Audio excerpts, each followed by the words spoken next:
సింహాచలంలో జరిగిన సంఘటన చూస్తూ ఉంటే చాలా బాధ అనిపిస్తూ ఉంది. ఇది ఒకరోజు ఒక కథగా లేదు కదా. వీళ్ళొచ్చి దాదాపుగా 10 నెలలు అయిపోయింది.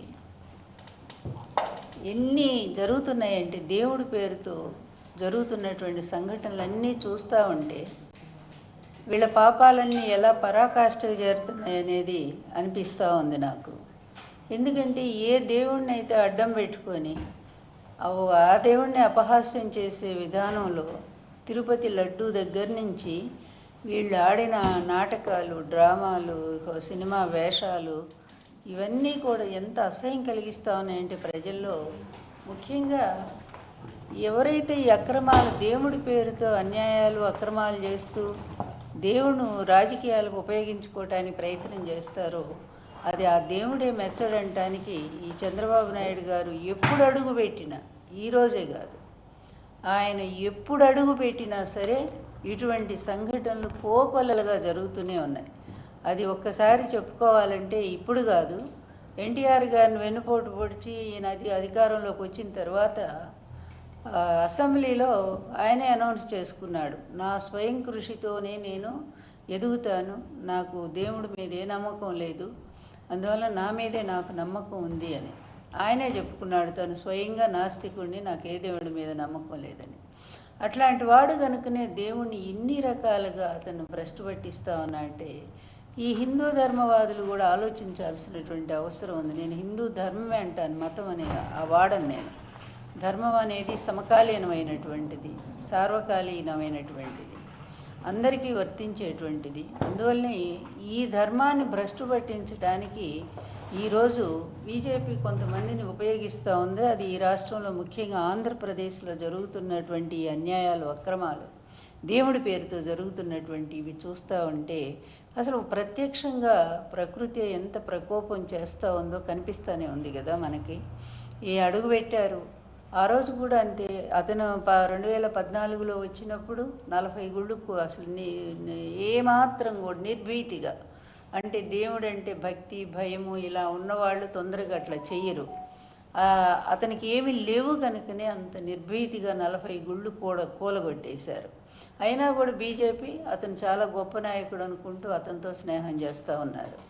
ఆ తర్వాత జగన్ గారి హయాం వచ్చిన తర్వాత జగన్ గారిని పాపం ఆయన అందరినీ సమానంగా ఆదరిస్తూ ఉంటే మతాలకి, కులాలకి, అన్నిటికీ అతీతమైనటువంటి పరిపాలన, ఇదే సుపరిపాలన అని ఆయన నిజంగానే ప్రాక్టికల్గా కూడా రాష్ట్రంలో మతాలకి, కులాలకి, ఆఖరి రాజకీయాలకు కూడా అతీతంగా ఒక గొప్ప పరిపాలన అందిస్తూ ఉంటే ఆయనకు ఒక క్రిస్టియన్ మతం అనే ముద్ర వేసి అది హిందువుల్లో ద్వేషం రెచ్చగొట్టడం కోసం మరి తన మనుషుల చేత అక్కడక్కడ దేవాలయాల విగ్రహాలు పగలగొట్టించటం, రామతీర్థం మొదలుకొని అన్నీ చూసాం. ఆఖరి కొండ మీద ఉన్నదాన్ని కూడా సిలువ అని చెప్పి చిత్రీకరించడం, వాళ్ళ టైంలో బస్సుల మీద ఉండేటువంటి క్రీస్తు సభలు పాంప్లెట్స్ వాటిని చూపించి ఇదిగో చూసారా బస్సులను కూడా వాడుకుంటున్నారు, అదంతా చంద్రబాబు టైంలో జరిగింది. అవి కూడా ఇట్లా ఈ ప్రతిదీ కూడా జగన్మోహన్ రెడ్డి గారి మీద నెట్టేయటానికి ఇతను చేసిన ప్రయత్నం మామూలుగా లేదు. అతి దారుణంగా జగన్ గారి ప్రభుత్వాన్ని బదనాం చేయటానికి ఎన్నో కుటిల యత్నాలు. ఇతనికి దేవుడి మీద భక్తి, మతం మీద ఒక నమ్మకము, విశ్వాసము ఉంటే ఇన్ని పాప పనులు చేస్తారా అండి? ఇన్ని రకాలుగా అన్నిటినీ మించి మహాఘోరం, మహాపాపం ఏంటంటే తిరుపతి లడ్డు. అంత ప్రపంచ దేశాలందరూ కూడా కళ్ళకద్దుకొని పవిత్రంగా భావించేటువంటి ఆ లడ్డును కూడా ఈ విధంగా దాంట్కి లేనిపోని అన్నీ కూడా అసలు మనం మాటలతో కూడా చెప్పలేనటువంటి అవన్నీ కూడా పూసి ఆ లడ్డును అంత అపవిత్రం చేసి 1,00,000 లడ్డులు వెళ్ళిపోయినాయి అని చెప్పి రామాలయానికి, అయోధ్యకి ఈ విధంగా గురు శిష్యులు ఇద్దరు ఎవరైతే ఉన్నారో పవన్ గారును తర్వాత చంద్రబాబు గారు ఇద్దరూ కలిసి దారుణంగా లడ్డును అపవిత్రం చేయడానికి ప్రయత్నం చేశారు. అయితే ఒక్కటి ఏదో అన్నట్టు భగవంతుడికి మలినం అంటది ఎప్పుడూ కూడా. అయితే ఈ పాపాలన్నీ ఆయన చూస్తూనే ఉంటాడు. ఎవరు ఎట్లా ప్రవర్తిస్తున్నారో, వీళ్ళ స్వార్థం కోసం ఎలా వాడుకుంటున్నారో తనని అనేది ఆయన కూడా గమనిస్తూనే ఉన్నాడు. అందుకే దానికి తగినట్టే అప్పటికప్పుడే కొన్ని మరి రుజువులు కూడా ప్రత్యక్షంగా చూపిస్తూ ఉన్నాడు. అది ఇంకా అర్థం చేసుకోకపోతే ఇక పరాకాష్ఠ స్థితి రాబోతుందన్నమాట. ఇవన్నీ ముందు వచ్చేటువంటి ఇండికేషన్స్, సంకేతాలు. ఈ సంకేతాలను అర్థం చేసుకోకపోతే ఇక లాస్ట్ ఒక మరి ఇక ఫైనల్ అన్నమాట, ఒకటి జరగబోతుంది, భయంకరమైనటువంటి విషయము. ఈ గురువు శిష్యుడు ఇద్దరు కూడా అర్థం చేసుకోవాల్సిన అవసరం ఉంది. ఏదో మేము అధికారంలో ఉన్నాం కనుక మా ఇష్టం వచ్చినట్టుగా దేవుణ్ణి వాడుకుంటామని అనుకుంటే అది ఎంత పొరపాటు అంటానికి ఇప్పుడు పాపం అమాయకులైన భక్తులు బలైపోతున్నారు. అక్కడ మనం బాధపడాల్సింది ఏంటంటే ఆ చూపించేదేదో అసలు కారకులైనటువంటి ఆ దుర్మార్గుల మీద చూపిస్తే పోతుంది, పీడ పోతుంది. సమాజానికి పట్టిన చీడ పురుగులు అనవసరంగా నమ్మి దేవుణ్ణి ఎంతో భక్తితో కొలుచుకునేటువంటి భక్తులు. తిరుపతి ఎప్పుడైనా జరిగిందా అండి తిరుమల సంఘటన? ఇన్నేళ్ల చరిత్రలో ఎప్పుడూ కూడా తిరుమలలో తొక్కిసలాట జరిగి అంతమంది చనిపోవటం అనేది మనం ఎప్పుడైనా చూసామా? అది ఇతని హయాంలోనే జరుగుతుంది. అలాగే పుష్కరాల్లో ఒకేసారి 30 మంది చనిపోవటం అనేది మనం ఎప్పుడైనా చూసామా? అది ఈయన టైంలోనే జరుగుతాయి. దేవాలయాలన్నీ కూలగొట్టబడతాయి, అది ఇతని టైంలోనే జరుగుతాయి.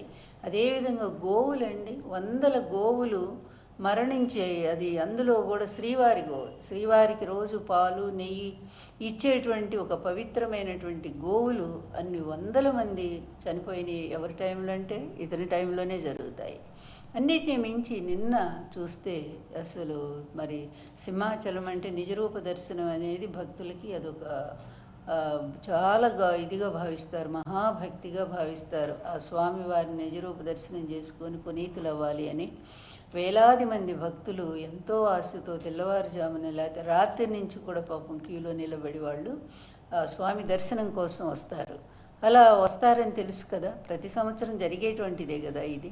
అలాంటి దాన్ని కూడా ఈ గవర్నమెంట్ ఎంత నిర్లక్ష్యం అంటే, మనుషుల ప్రాణాలంటే కొంచెం కూడా లెక్కలేదు. సుమా, మాకు ఎంతమంది అన్నా చావండి, మాకేమీ భయం లేదు, మేము మా దోపిడి మాది ఎట్లాగూ కొనసాగుతూనే ఉంటుంది. ఇష్టం వచ్చినట్టు అదే వైజాగ్లో మేము మరి 90 పైసలకే మేము విలువైనటువంటి 1000 కోట్ల ల్యాండ్స్ కూడా ఇచ్చేస్తాం, మాకేమీ భయమే లేదు, మాకు చట్టాలన్నా గౌరవం లేదు, దేవుడు అంటే అసలు భక్తే లేదు, మా ఇష్టం వచ్చినట్టు చేస్తాం. అందుకనే కదా అన్ని దేవాలయాల్లో కూడా క్షుద్ర పూజలు వాళ్ళ భార్య చేయించింది. ఆయన కొడుకు ముఖ్యమంత్రి కావాలని చెప్పి ప్రతి అమ్మవారి గుళ్ళో జరిగింది. తర్వాత కాళహస్తి దేవాలయంలో చేశారు. ఈ విధంగా ఇంత దిగజారిపోయి దైవాన్ని కోట్లాది మంది భక్తులు పవిత్రంగా భావించే దైవతత్వాన్ని కూడా దూషితం చేసే విధానంలో వీళ్ళ పనులు ఇంత నీచంగా ఉంటే ఇంకా ప్రజలు ఎలా సహిస్తున్నారనేది మాత్రం అర్థం కావట్లేదు. కళ్ళ ముందు కనిపిస్తూనే ఉన్నాయి వీళ్ళ దుశ్చర్యలన్నీ కూడా. ఈ విధంగా ప్రవర్తిస్తున్నటువంటి వీళ్ళు మతాన్ని ఇలా దేవుణ్ణి ఈ విధంగా వాడుకుంటూ మరి వాటికే కళంకం తీసుకొస్తున్నటువంటి వీళ్ళ చర్యల్ని ప్రజలు మరి సరిగ్గా అర్థం చేసుకోవాలి. అదేవిధంగా జరిగేటువంటి ఉత్సవం మొన్న 3 రోజుల క్రితం గోడ కడతారట. ఆ కట్టేదేదో మరి గట్టిగానే కట్టాలి కదండి. ఇట్లాగే వీళ్ళలాంటి అవినీతి పరులకు ఇస్తారు. వాళ్ళు డబ్బుల కోసం ఇసుక పోసి సిమెంట్ తక్కువ వేసి గోడ కడతారు. పాపం అమాయకంగా భక్తులు ఆ దైవ దర్శనం చేసుకోవాలని వెళ్ళి ఆ క్యూలో నిలబడి ప్రాణాలు పోగొట్టుకుంటారు. ఏమిటండి ఈ దారుణం?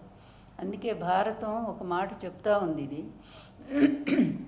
అపూజ్య ఎత్ర పూజ్యంతే పూజ్య ఎత్ర అవమానితాః తత్ర త్రయో భవిష్యంతి వ్యాధి దుర్భిక్ష తస్కరాః అని మహాభారతం వ్యాస మహర్షి చెప్పారు. ఇది ఎక్కడైతే అర్హత లేనటువంటి వాళ్ళు అందలాలు ఎక్కుతారో, అంటే పరిపాలనకు వస్తారో, అవినీతి పరులు, అక్రమదారులు, ప్రజల పట్ల గౌరవం లేనటువంటి వాళ్ళు, మరి అడ్డదారిలో వెన్నుపోటుదారులు, అడ్డదారిలో సొమ్ము దోచుకునేటువంటి వాళ్ళు, ఇలాంటి వాళ్ళంతా కూడా అపూజ్యుల క్రిందకే వస్తారు.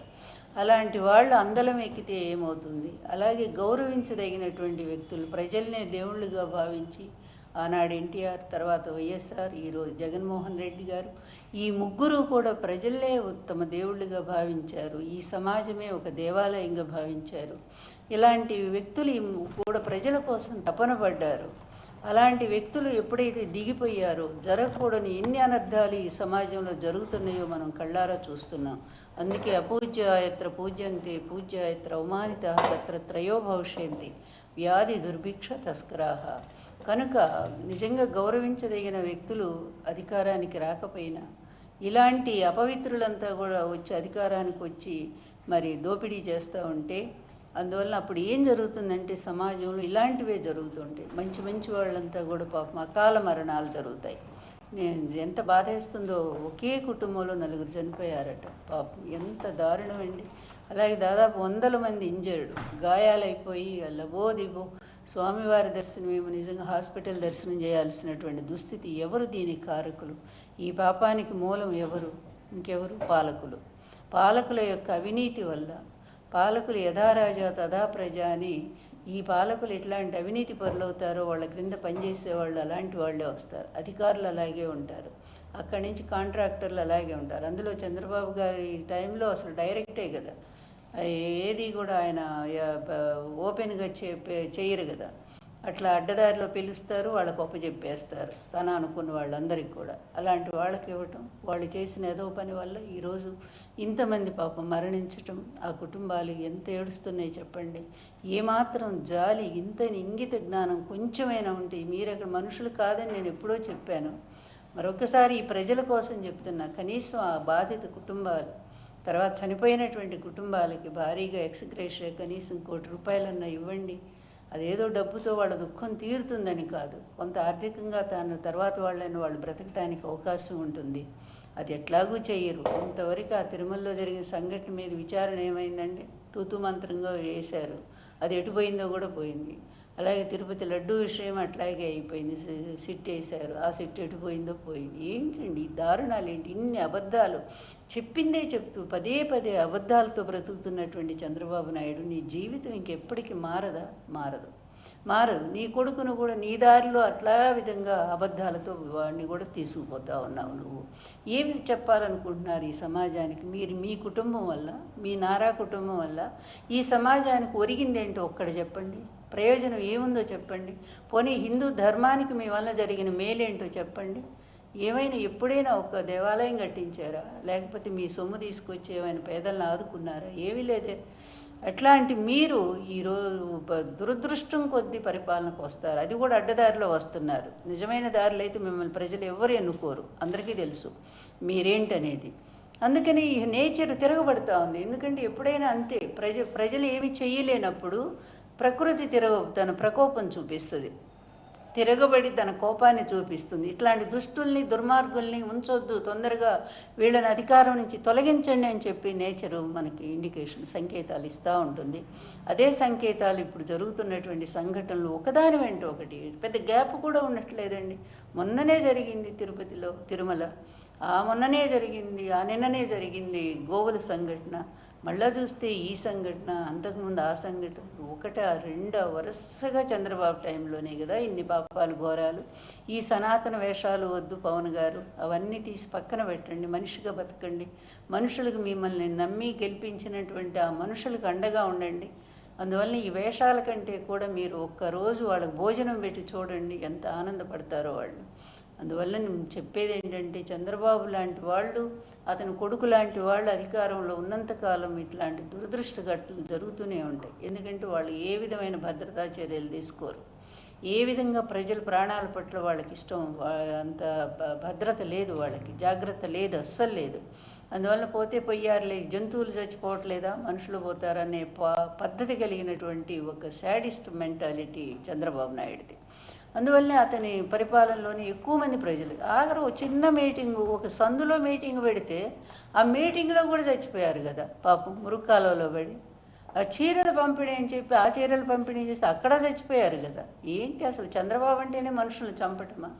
అప్పుడెప్పుడు భారతంలో ఆయన దుర్యోధనుడు పుట్టినప్పుడు ఇట్లాగే ఉల్కాపాతాలు, భయంకరంగా ఏది నక్కలు గొయ్యటము, తర్వాత ఏది పిడుగులు పట్టము, జనం ఎక్కడికక్కడ చచ్చిపోవటం జరిగిందట. అదిగో మళ్ళా ఇట్లాంటి వాడు చంద్రబాబు లాంటి వాడు వచ్చాడు కనుక అధికారానికి, మళ్ళీ అలాంటి ఎన్నో అపశకునాలు మనకి కనిపిస్తూనే ఉన్నాయి, జరుగుతూనే ఉన్నాయి. అందువల్ల ఏం చెప్తాం, ఈ ప్రభుత్వం చెప్పిన గుడ్డిది. ఎందుకంటే వీళ్ళకి ఎంతసేపు ఉన్నా కూడా కక్ష సాధింపు. ప్రతిపక్ష నాయకులు లేకుండా ఎలా చేయాలి, వాళ్ళని ఎలా అరెస్ట్ చేయాలా, అసలు జగన్ గారు లేకుండా ఎట్లా చేయాలి, ఈ దుర్మార్గ ప్లాన్తో ఆ వెంకటేశ్వరరావు, ఆ పాత హంతకులు అందరూ కలుస్తారు. తెలిసి ఒక్క నీతి, ఒక్క నిజాయితీ, మీరున్న పదవులేంటి, మీరు సాధించుకున్న డిగ్రీలేంటి, చేసే ఏదో పనులేంటి? వెంకటేశ్వరరావు గారు, ఆయనకు కూడా అడుగుతా ఉన్నాను నేను, ఏంటండి ఇది? ఏమిటిది? కుల పిచ్చి ఏమిటి, ఈ మత పిచ్చి ఏమిటి, ఈ పిచ్చి ఏం చెప్పాలనుకుంటున్నారు? మీ చదువులను తగలబెట్టనా? దయచేసి ఆలోచించండి, ఒక్కసారి ఆలోచించండి. మనిషిగా బతకండి, ఒక్కరోజన్న మనిషిగా బ్రతకండి. ఆ ధర్మం తను రక్షించుకుంటుంది, ఎవ్వరు కాపాడక్కర్లా. కానీ మీలాంటి వాళ్ళ వల్లే హిందూ ధర్మం సర్వనాశనం అయిపోతుంది, అది మాత్రం ఖచ్చితంగా చెప్పగలను. ఇప్పటికీ హిందువుల్లో చాలా వ్యతిరేకత వీళ్ళ పట్ల వచ్చింది. వీళ్ళు అడుగు పెట్టిన దగ్గర నుంచే మన ధర్మం నాశనం అయిపోతుందని చెప్పి బాధపడుతూనే ఉన్నారు చాలామంది హిందువులు. అందువల్ల మీ వేషాలని, మీ ధర్మ వేషాలని, మీ సనాతన వేషాలని పక్కకు పెట్టి కాసేపు మానవత్వంతో సమాజం, మనిషి అనేటువంటి ఆలోచనతో మీరు ఇంకా 3 ఏళ్ళు టైం ఉంది, మీకు ఉంటుందో మధ్యలోనే పోతారో మనకు తెలియదు. ఎందుకంటే పాపం పండే కొంది దగ్గరకు వస్తూనే ఉంటుంది, అది కూడా అది మేం చెప్పేది కాదు, కాలం నిర్ణయించి పెడుతుంది మీకు. అందువలన ఈ లోపైన కాస్త మంచి పనులు చేసి ప్రజలకు దగ్గర గమ్మని చెప్పి మేము హితవు చెప్తున్నాను నేను.